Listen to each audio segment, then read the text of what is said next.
사람이 있다고 합니다. 육에 속한 사람, 그리고 성령에 속한 사람. 고린도전서 2장의 사도 바울은 세상에 이 두 종류의 사람이 있다, 이렇게 말씀을 하셨습니다. 육에 속한 사람은 성령으로 거듭나지 않은 사람입니다. 성령이 그 안에 거하시지 않습니다.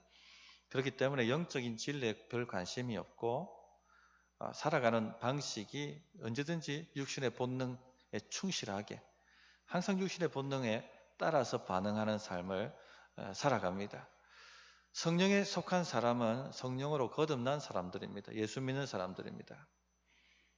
영적인 진리를 사모하고 또 하나님이 살아계시고 역사하신다는 것을 믿으며 성령을 따라서 살려고 애쓰는 사람들입니다. 자, 우리 여러분들은 어디에 속하신 분들입니까? 성령에 속하신 분들이죠.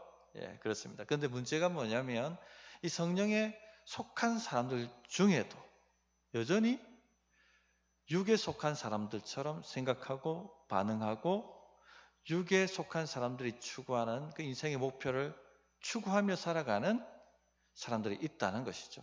이런 사람들을 성경은 육신에 속한 자, 이렇게 표현을 했습니다. 혹은 육적 그리스도인이라 이렇게 말씀을 드릴 수가 있겠습니다. 오늘 삼손을 보시면 육적 그리스도인의 모델이라 그렇게 보시면 되겠습니다. 굉장히 육적인 사람입니다. 하나님께 사명받은 사람이고 능력도 받은 사람이었지만 그러나 그의 생각과 행동이 아주 육적입니다. 꼭 성령이 없는 사람처럼 행동하고 반응했습니다. 그래서 오늘 이 삼손 이야기를 통해서 육적인 사람의 특징 세 가지를 말씀을 드리려고 합니다. 이런 모습들을 우리 안에서 깨닫고 제거함으로써 성령을 따라 살아가는, 원래 우리의 삶의 정체성에 맞게 살아가는 그런 성장과 은혜가 있기를 바랍니다. 자, 육적 그리스도인의 특징이 뭐냐? 첫째, 남탓입니다. 남탓. 삼손 아내의 배신 때문에 수수께끼의 답이 탄로나고 말았습니다. 그래서 막대한 손해를 보았습니다. 여기에 분노한 삼손이 그 결혼 잔치가 끝나기도 전에 잔치상을 뒤집어 엎고 그 자리를 박차고 나가서 떠나고 맙니다. 이제 좀 분이 다 풀렸는지 며칠 후에 아무 일도 없었던 것처럼 조금 미안하니까 염소 새끼 한 마리 들고 장인집을 찾아옵니다. 그리고는 아무 일도 없었던 것처럼 아내 방으로 들어가려고 합니다. 이런 생각 자체가 굉장히 삼손이 육적이다 하는 것을 보여주고 있는 것이죠. 육적으로 반응하고 또 아무 일도 아닌 것처럼 그렇게 염소 새끼 하나 들고 찾아오고, 일반적이지 않습니다. 육적인 것이죠. 그런데 장인이 삼손이 침실로 들어가는 것을 막습니다. 왜냐하면 삼손의 아내를 다른 사람에게 시집 보내기 때문에 그렇습니다. 2절 보시면 이르되 네가 그를 심히 미워하는 줄 알고 그를 내 친구에게 주었노라. 그의 동생이 그보다 더 아름답지 아니하냐. 청하노니 너는 그를 대신하여 동생을 아내로 맞이하라 하니. 이게 도대체 무슨 말입니까? 아니, 며칠 지났다고 삼손의 아내를 다른 사람에게 시집을 보냅니까? 또 그렇다고 시집가는 그 아내는 또 도대체 어떻게 된 사람입니까? 도무지 이해할 수 없는 일들이 일어나고 있습니다. 그 당시 사람들의 이 상태가 이와 같았다는 것이죠. 자기 멋대로 자기가 하고 싶은 대로 그냥 그렇게 살아가는 육적 냄새가 너무 많이 나는 그런 사람들이었습니다. 삼손의 장인은 태연하게 삼손의 아내의 여동생이 더 예쁘니 그 여동생을 아내로 맞이해서 다시 결혼식을 올리자, 이렇게 얘기합니다. 여기에 삼손이 더 격분을 합니다. 아내한테 배반당하고 이번에는 장인한테 배반당하고 이중삼중으로 배반당해버렸습니다. 그래서 내가 복수하리라 하고 그가 복수를 선언하죠. 3절 보시면 삼손이 그들에게 이르되 이번은 내가 블레셋 사람들을 해할지라도 그들에게 대하여 내가 허물이 없을 것이니라 하고, 삼손은 이 상황을 이 지경으로 만든 모든 문제의 근원, 문제의 원인을 블레셋 사람들이라고 생각을 합니다. 아내를 겁박하고 수수께끼 답을 알아내려고 했던 그 블레셋 사람들이 모든 이 상황과 문제를 이렇게 만들었다라고 생각합니다. 그리고 그들에게 복수하겠다라고 생각하고 있는 것이죠. 우리 성도님들은 어떻게 생각합니까? 이 모든 문제의 근원이 블레셋 사람들입니까? 문제의 근원이 어디라고 생각하십니까? 문제의 근원은요, 하나님 말씀대로 살지 않는 삼손이 문제의 근원입니다. 그렇죠. 신앙인이지만은 하나님 말씀대로 살지 않는 삼손이 모든 문제를 일으킨 문제의 근원입니다. 그러나 삼손은 못하고 있습니까? 남 탓하고 있습니다. 이것이 바로 육적 그리스도인의 특징이에요. 자기를 돌아볼 줄 모릅니다. 모든 문제는요, 다 남이 잘못한 겁니다. 환경 탓, 남 탓, 부모 탓, 친구 탓, 이 사회 탓, 모두가 남 탓입니다. 자기는 전혀 문제가 없어요. 자기를 돌아볼 줄 모릅니다. 그러니까 육적인 사람들은 발전이 없어요. 세월이 지나도 성장하지 않습니다. 그 문제 그대로 안고 쳇바퀴 안을 돌듯이 그 문제에 걸려서 또 넘어지고 하는 그런 반복된 실패의 삶을 살아갈 수밖에 없는 것입니다. 왜? 돌아볼 줄 모르니까. 문제의 근원이 무엇인지를 모르니까. 늘 환경 탓, 남 탓, 이 사회 탓 그렇게만 해야 되니까 해결이 되지 않는 것입니다. 성경은 끊임없이 그리스도인들에게 무엇하라고 얘기합니까? 회개하라고 얘기합니다. 회개가 뭐냐면요, 말씀의 기준에 벗어난 나의 삶을 깨닫고 말씀의 기준으로 내 삶을 쳐서 복종시키는 겁니다. 그게 회개거든요. 돌이키는 것. 하나님께로 말씀으로 자꾸 돌이키는 것이 회개입니다. 그래서 예수 믿을 때 한 번 회개하는 게 아니라 죽을 때까지 계속 회개하는 삶을 살아가는 것이 그리스도인의 삶입니다. 자기를 돌아보는 것이죠. 이것이 영적인 사람의 특징이에요. 그래서 영적인 사람은 매주의 말씀을 통해서 자신을 돌아보고 다시 자신을 말씀의 기준으로 바로잡고 하는 삶을 반복해서 살아갑니다. 그러니까 성장이 있고 발전이 있고 변화가 있고 하나님의 역사가 있는 것입니다. 성도님들, 실패가 반복하면요, 자신을 돌아봐야 합니다. 그러나 삼손은요, 돌아보지 못했습니다. 그는 나실인으로 부름을 받았지만 나실인 서약을 다 어기고 살았습니다. 포도주 마음껏 마셨죠. 사체 가까이 할 수 없었지만 가까이 하고 살았죠. 또 사사로 임명받은 사람이었습니다만 블레셋에게서 이스라엘 백성을 구원하라고 부름을 받았지만 그 사명 다 잊어버리고 블레셋이 좋아서 블레셋 사람을 사랑하고 블레셋 풍습을 따르려고 블레셋 여인과 결혼했던 사람이었습니다. 문제의 원인은요, 삼손이었습니다. 나중에 이제 삼손이 깨닫긴 깨닫습니다. 언제 깨닫습니까? 죽을 때 깨닫죠. 두 눈이 뽑혀서 소처럼 맷돌 갈다가 마지막 내가 이 원수 갖게 해달라고 기도하며 그때 깨닫고 죽습니다. 성도님들, 실패가 반복하면요, 돌아볼 줄 알아야 됩니다. 베드로 사도가 완전히 새롭게 변화되기 전에는요, 자신만만한 사람이었습니다. 내가 하면 다 된다 생각했습니다. 내가 제일 잘 믿는다 생각했고 내가 제일 예수님을 잘 섬긴다라고 자부했던 사람입니다. 한마디로 육적인 사람이었어요. 그가 믿음으로 풍랑에 뛰어들어서 풍랑을 밟지 않습니까? 이런 역사가 나타나도 육적인 사람입니다. 그런데 그 풍랑을 밟고 가다가 성공했습니까? 실패했죠. 바람 소리에 빠져 들어갔습니다. 오직 주님만 의지하고 주님만 바라봐야 되는데 실패하고 말았습니다. 내가 할 수 있다 자신만만했지만 실패했습니다. 그러면 돌아볼 줄 알아야 되지 않습니까? 그런데 돌아보지 못합니다. 십자가를 주님이 지시기 전에 너희가 시험이 오니 깨어 기도하라고 제자들에게 말씀하시고 기도하는 자리까지 데리고 갑니다. 그러나 모든 제자들이 다 좁니다. 내 힘으로 안 된다는 걸 알아야 되죠. 근데 베드로는 그 상황 속에서 자신만만합니다. 이 모든 사람들이 주님을 배반한다 할지라도 저는요 다릅니다. 결코 주님을 배반하지 않습니다. 끝까지 주님 곁을 지킬 것입니다. 나만 믿으십시오. 그렇게 자신만만하게 얘기를 했죠. 그러나 그날 밤에 완전히 박살납니다. 3번 달 굴기 전에 주님을 부인하고 맙니다. 실패가 반복되면 돌아볼 줄 알아야 됩니다.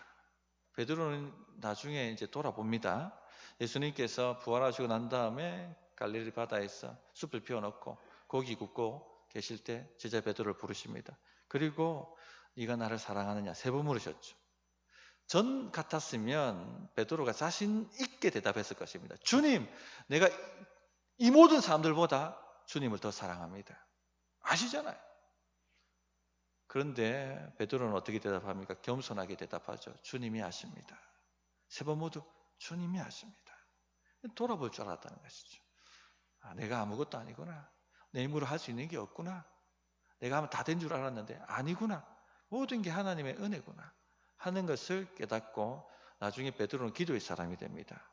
그리고는 우리가 잘 알고 있는 것처럼 대사도가 되었습니다. 전에 설교할 때 미국 쉐링가 큰 석유회사의 부사장 하셨던 분이 목장 실패하고 말아먹었던 이야기를 한 적이 있습니다. 그죠? 자신만만했습니다. 육적이었던 거죠.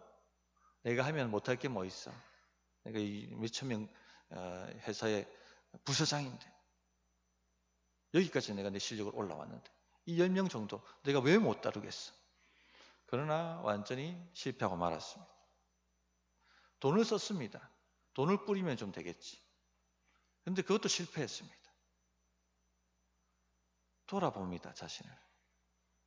그리고 회개하기 시작합니다. 하나님, 제 힘으로 할 수 있다고 자신만만했던 교만을 용서해 주십시오.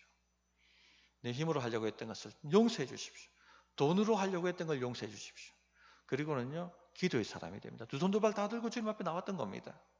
나중에 이분을 통해서 수많은 사람들이 구원받고 또 목자들이 이분 목장에서 분가되어서 나오기 시작하고 나중에는요, 존경받는 장로가 됩니다. 이게 다 자기를 돌아볼 때 이런 역사가 나타나기 시작하는 겁니다. 성도님들, 우리가 우리 자신을 못 깨달아도 하나님은 우리를 통해 하나님의 일을 하십니다. 그 14장 4절을 보시면 그때에 블레셋 사람이 이스라엘을 다스린 까닭에 삼손이 틈을 타서 블레셋 사람을 치려 함이었으나 그의 부모는 이 일이 여호와께로부터 나온 것인 줄을 알지 못하였더라. 이렇게 되어 있습니다. 하나님의 뜻은 인간의 방해에도 불구하고 성취하십니다. 삼손을 통하여 이스라엘을 구원하시고자 하는 하나님의 뜻은요, 어떤 방해에도 불구하고 성취됩니다. 그런데 이 일을 가장 방해하는 사람이 누굽니까? 삼손이에요. 그러나 하나님은 삼손을 통해서 하고자 하시는 일을 하신다는 것입니다. 그러므로 못 깨닫는 사람이 손해보는 겁니다. 내가 내 사명을 못 깨닫고 살아가도 하나님은 나를 통해서 일을 하십니다. 그러나 누가 손해입니까? 내가 손해인 것입니다. 내가 버림당하니까. 만약 삼손이 자신의 사명을 깨닫고 하나님의 뜻대로 자신의 삶을 맞추어 갔다면요, 아마 그의 인생 이야기는 180도로 달라졌을 것입니다. 온니엘의 버금가는 사사의 반열에 드는 사람이 되었을 것입니다. 우리 성도님들, 육적인 사람은요, 난탓합니다. 그러나 영적인 사람은 자기를 돌아보고 고칩니다. 회개합니다. 두 번째 육적인 그리스도인의 특징은요, 복수입니다. 삼손은 복수를 선언하고 실제로 행합니다. 4절 5절을 보십시오.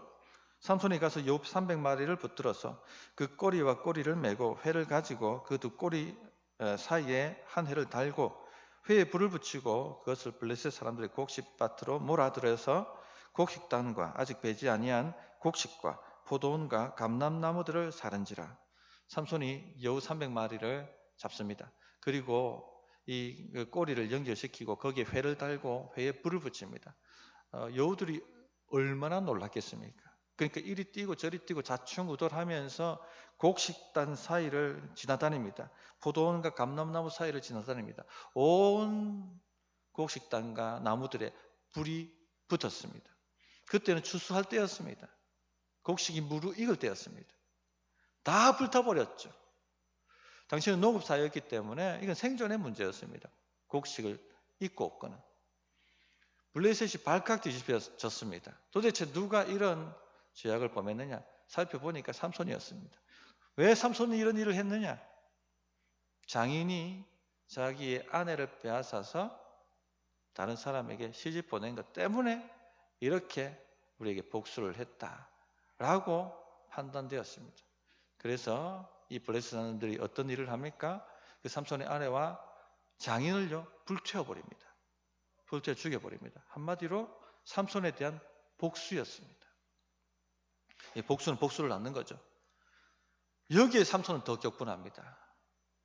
내가 이제는 너희들을 완전히 몰살시키겠다 하고 더 큰 복수의 칼을 휘두릅니다. 7절, 8절을 보십시오. 삼손이 그들에게 이르되 너희가 이같이 행하였은즉 내가 너희에게 원수를 갚고야 말리라 하고 블레셋 사람들의 정강이와 넓적다리를 크게 쳐서 죽이고 내려가서 에담 바위 틈에 머물렀더라.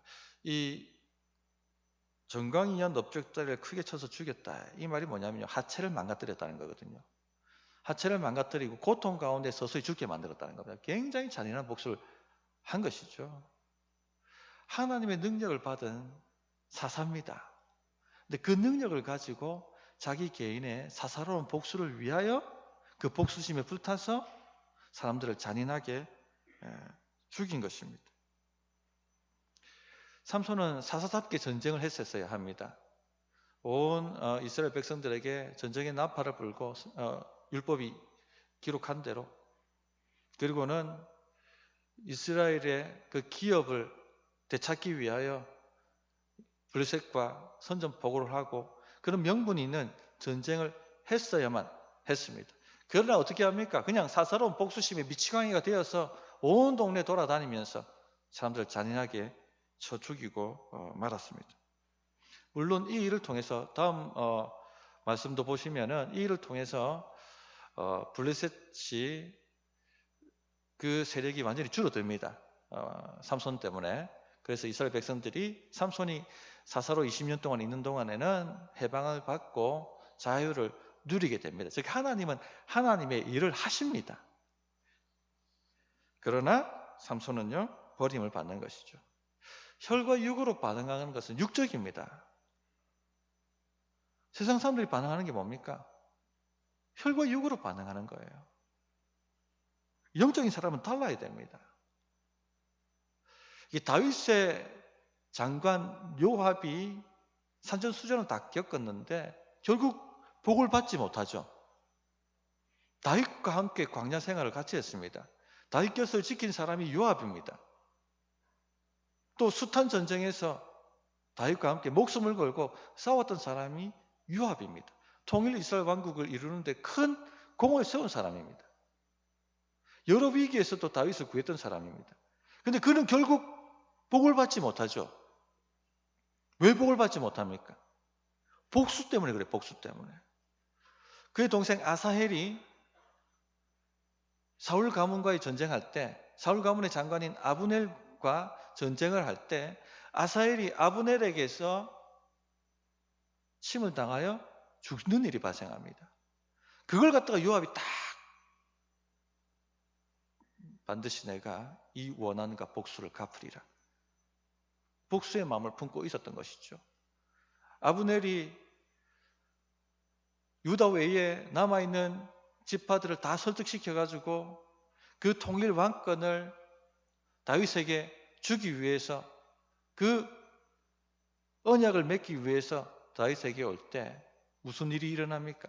요압이 암살합니다. 사사로운 자신의 복수심 때문에 나라의 큰 일을 거르친 것이죠. 이때부터 요압은 끝난 인생이었어요. 육적인 사람은 결국은요 이렇게 복을 받지 못합니다. 반면에 다윗은 어떻게 합니까? 그렇게 자기를 죽이려 했던 사울 가문을 통일 왕국이 이루고 난 다음에 살려줍니다. 그리고 품죠. 자기 상에서 떡을 먹을 수 있도록. 이게 다른 거예요. 이 차이입니다. 이 차이. 영적이냐 육적이냐 이 차이인 겁니다.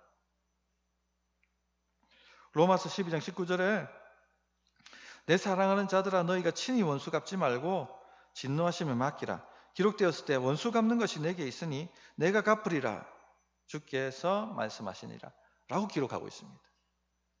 혈과 육으로 혈기를 다루라 이렇게 얘기하지 않습니까? 혈관력으로 반응하지 마시고 내가 지금 혈기가 많은 사람이다. 육적인 사람이에요. 이걸 자꾸 고쳐 나가야 됩니다. 다듬어 나가야 됩니다. 영적으로. 살다 보면 복수하고 싶은 마음이 안 들 때가 어디 있겠습니까? 한 번쯤은 다 복수하고 싶은 마음이 들 만큼 그런 일들을 경험합니다. 그러나 거기에서 나를 쳐서 성령께 복종시킬 때 영적인 성품이 키워지고 길러지는 겁니다. 우리 하나님께서 이 모든 상황을 주장하고 계시다는 것을 믿고 하나님께 맡겨드릴 수 있어야 되는 겁니다.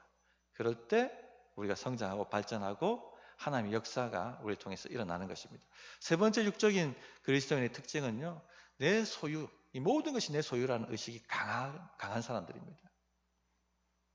삼손이 블레셋 사람들을 도륙할 때 그 정광이 넙죽다리를 칠 때 하나님의 영이 역사했을까요? 안 했을까요?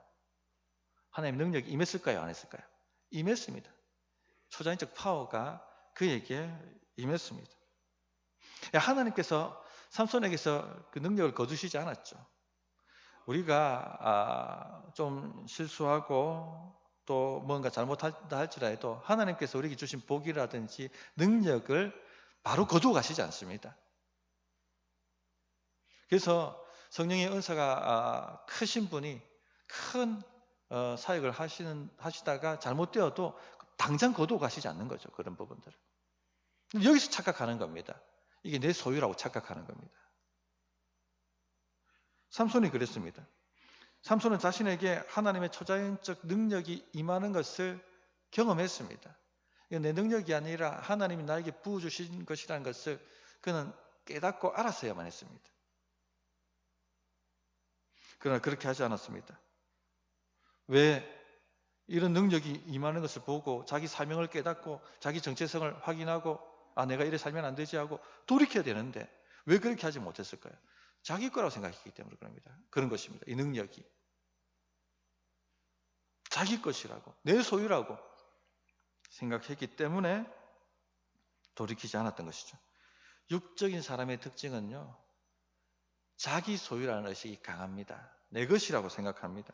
그래서 자기 마음대로 사용해도 된다라고 생각을 합니다. 하나님께서 이 모든 것을 주셨다는 은혜의 감각, 영적 감각이 없는 것이죠. 성도님들, 우리에게 주신 모든 것이 하나님께서 주신 것이라는 것을 알고 믿고 계십니까?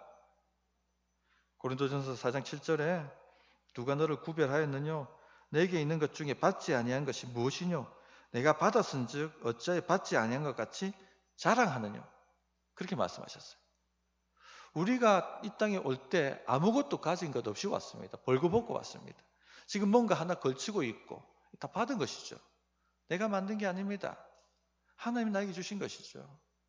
우리에게 주어진 건강과 시간과 재능과 지혜와 지식과 모든 것이 받은 것들입니다. 주셨기 때문에 있는 것입니다. 이것을 알고 깨닫고 이런 의식을 가지고 살아가셔야 됩니다. 그게 영적인 겁니다. 그런데 육적인 사람들은요, 그렇게 생각 안 해요.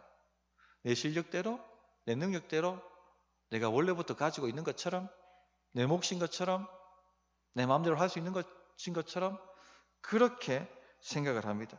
그렇기 때문에 청지기 여식이 없는 거예요. 자기 멋대로 자기 하고 싶은 대로 인생 사는 겁니다. 자기 하고 싶은 대로, 자기 멋대로, 자기 기분에 따라서 육적인 것이죠.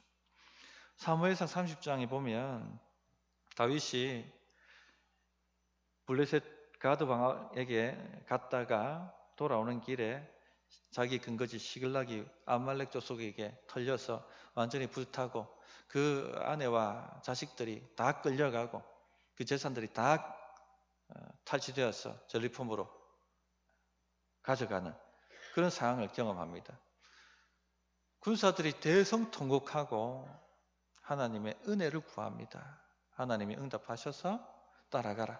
그럼 모든 것을 되찾아올 것이다 하고 약속해 주십니다. 그 믿음을 가지고 이제 이 600명의 군대가 아말렉 뒤쫓아서 막 달려갑니다. 근데 부솔 시내가에 왔을 때 200명가량이 지쳤어요. 그래서 다윗이 부솔 시내가에 200명을 남겨둡니다. 그리고 아직 힘이 있는 400명을 데리고 신속하게 뒤쫓아갑니다. 그러다 이 아말렉족 속의 노예였던 애굽 노예를 길거리에서 만나게 되지 않습니까? 그리고 그 노예를 통해서 아말렉족이 어디에 진을 치고 있는가 하는 것을 마침내 찾게 됩니다. 그리고는 급습을 해서 다 점령시켜 버립니다. 잃었던 아내와 자식들 다 찾아왔고요. 그리고 잃었던 재산 다 찾아왔을 뿐만 아니라 덤으로 아말렉의 전리품까지 다 취해서 가지고 왔습니다. 누가 주신 거예요, 이게? 누가 주신 것입니까? 하나님이 주신 거예요. 내 아내, 내 자식, 내 물질, 거기에 덤으로 주는 부, 귀, 영화, 다 하나님이 은혜로 주신 것입니다. 그런데 이들이 부솔 시내가에 왔을 때 남아있던 200명이 환호하는데 그때 육적인 사람이 등장합니다. 뭐라고 얘기합니까? 사무엘상 30장 22절에 보면 다윗과 함께 갔던 자들 가운데 악한 자와 불량배들이 다 이르되 그들이 우리와 함께 가지 아니하였은즉 우리가 도로 찾은 물건은 무엇이든지 그들에게 주지 말고 각자의 처자만 데리고 떠나게 하라 하는지라. 우리가 도로 찾은 물건은 무엇이든지 그들에게 주지 말고 내가 찾았다고 얘기하는 거예요. 내 소유라고.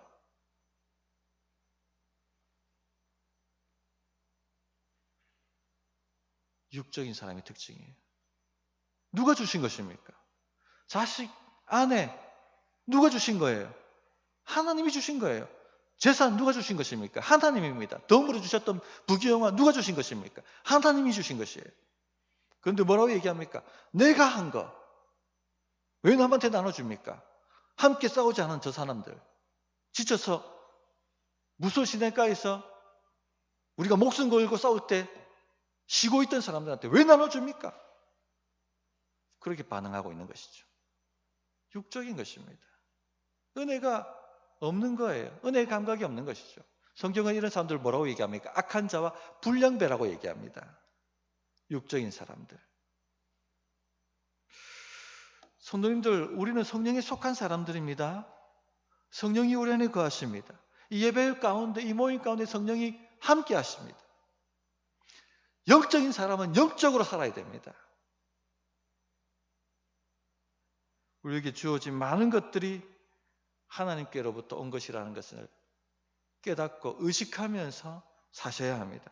우리에게 주신 지혜와 지식과 실력과 능력과 재물과 자식과 아내와 남편과 시간과 건강과 이 모든 것이 하나님이 주신 것이라는 것을 아시고 하나님의 뜻대로 하나님을 위하여 쓰시기 바랍니다.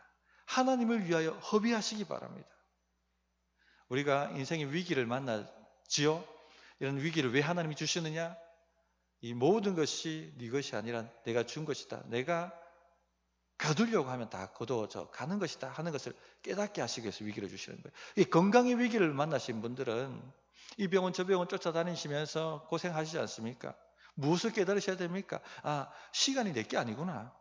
하나님이 오늘도 불러가시면 끝나는 거구나. 이 건강도 내 게 아니구나. 내가 열심히 운동하고 좋은 거 먹는다고 해서 이 지켜지는 게 아니구나. 하나님이 주셔야 되는구나 하는 것을 깨달으셔야 됩니다. 안 그러면 반복합니다. 못 깨달으면. 물질의 위기를 만나시는 분들 기도하죠. 하나님 이번만 좀 도와주십시오. 하나님 해결해 주십니다. 못 깨달으라고요? 물질 재산 네 게 아니란 겁니다. 그러므로 자기 소유라고 생각하지 말고 청지기 의식을 가지고 주님 나라 위하여 사명 위하여 마음껏 쓰라는 것입니다.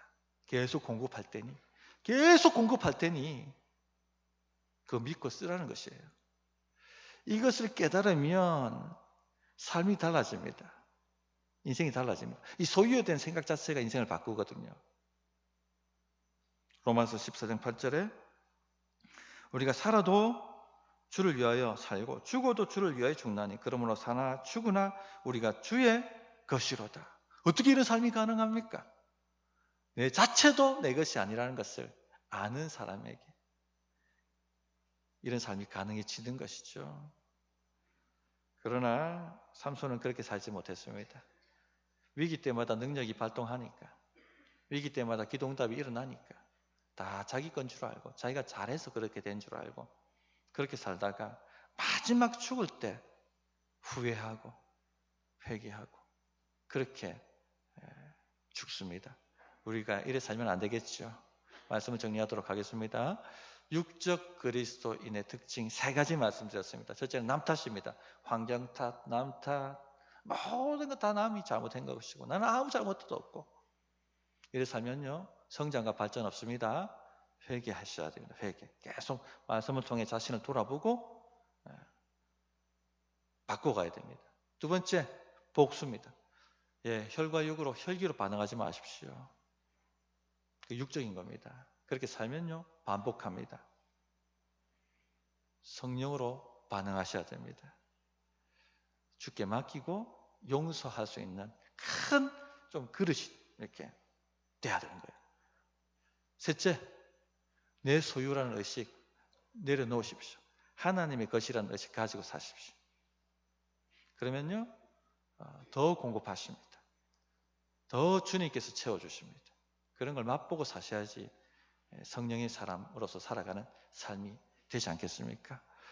우리 안에 다 이런 조그만 크든 작든 이런 모습들이 다 있거든요. 오늘 말씀을 통해서 하나씩 또 이런 기회를 통해서 제거하고 또 다듬고 그렇게 발전해 가는 것입니다. 그런 은혜가 충만하기를 바랍니다. 어떻게 응답해야 될지 1분간 기도하겠습니다.